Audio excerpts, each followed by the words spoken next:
그동안 변화된 여건을 반영하고 지적되어 왔던 여러 문제점을 보완하는 방향으로 운영 방안을 마련하였습니다. 개편 필요성입니다. 포스트 팬데믹 여건 속에서 국비 지원은 대폭 축소되었으며 우리시 재정 여건 또한 부채액이 큰 폭으로 상승하는 등 어려운 상황에 처해 있습니다. 또한 그동안 시의회 및 여러 연구 결과에서도 지적된 취약계층에 대한 혜택 불균형 문제와 매출액이 높은 가맹점의 사용이 편중되는 문제점 등을 보완할 필요가 있었습니다.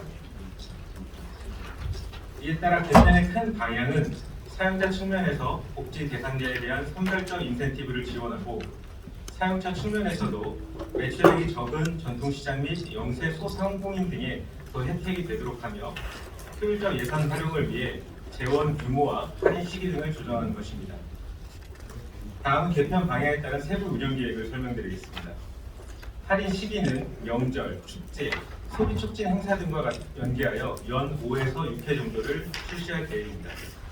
할인 한도는 월 30만 원으로 설정하여 더 많은 사용자들이 혜택을 받을 수 있도록 하였습니다. 할인율은 사용자 및 가맹점별 차등 운영할 계획입니다. 기본적인 할인율은 3%로 하되 복지 대상자 등이 연매출 5억 이하 가맹점에서 사용하는 경우 10%를 지원할 계획입니다. 조사 결과 소비 여력이 낮아 10만 원 이하만을 사용하는 계층이 13%인 반면 소비 여력이 높아 40만 원 이상을 사용하는 비율은 52%에 달했습니다. 차등 지원이 이루어지지 않을 경우 캐시백 예산이 한정된 현재 상황에서 소비 여력이 큰 사용자 중심으로 예산이 조기 소진될 문제점을 보완하고자 했습니다.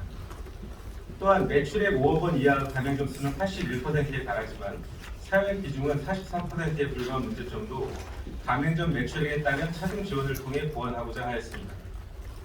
명칭 또한 지원 방안이 크게 변경된 점을 감안하고 지역사랑 상품권이라는 제도 명칭에 어울리도록 대전사랑 카드로 변경할 계획입니다.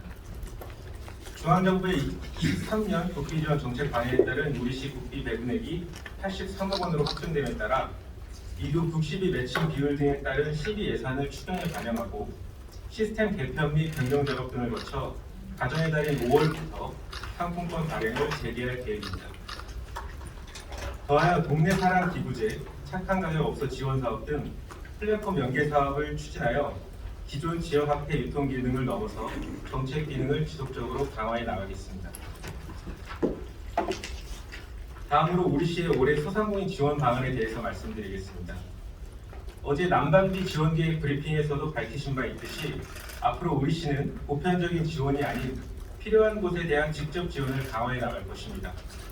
고금리 등으로 어려운 전통시장을 비롯한 소상공인들에게 금융지원 등 5개 분야 27개 사업에 740억 원을 지원하겠습니다. 이는 전년 대비 3배 이상 증가한 규모입니다. 세부적으로는 금융 안정화 확대를 위해 경영 개선 자금을 확대하고 특례 보증을 운영하며 민생경제 빅데이터 플랫폼 구축 등을 신규로 추진하겠습니다. 또한 골목상권 활성화를 위해 자영업 성장 닥터제를 확대하고 전통시장 경쟁력 강화를 위해 공동배송 시스템을 구축하며 시설 현대화 예산 또한 대폭 확대하였습니다. 그리고 새로운 트렌드에 맞춘 디지털 전환을 위한 정책도 지속적으로 추진해 나가겠습니다. 앞으로도 우리시는 어려운 재정 여건 속에서도 소상공인에 대한 직접 지원을 강화 확대하고 취약계층에 대한 지원을 강화하며 청년, 육아 등 미래 세대에 대한 투자와 같은 필요한 곳에 예산을 집중할 계획입니다. 이상으로 설명을 마치겠습니다. 감사합니다.